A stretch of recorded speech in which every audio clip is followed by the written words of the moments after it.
పనిని కూడా, నువ్వు మర్చిపోయిన పరిచర్య కూడా, నువ్వు ఎవరెవరికో చేసి మర్చిపోయావు, వాటిని కూడా ఆయన రాసి పెట్టుకున్నాడు. మొత్తం నీకు తీసి వాటన్నిటిని చూపిస్తాడు. ఇదిగో ఇంతమందికి ఇన్ని రకాలుగా నువ్వు సాయం చేసావు నా కుమారుడా, బళా నా కుమారి, ఇన్ని రీతిలో చేసావు నన్ను నువ్వని మెచ్చుకుంటాడు. ఇప్పుడు చదవాలి, పని చేయాలి. ఏ చేసినా దేవుని ముందు మోకాళ్ళు ఇలా అడిగి చేయండి. నన్ను ఆశీర్వదించు, నీ కొరకు నన్ను వాడుకో,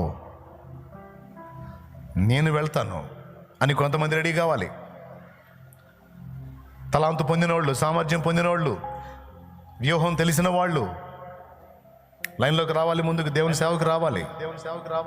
ఇంకా ఆలస్యం చేయకూడదు, టైం అయిపోయింది. ఇంకా నిద్ర మోకాలు వేసుకొని నిద్రపోతే కాదు. కర్తవ్యాన్ని ఎరిగి కార్యోన్ముఖులు కావాలి.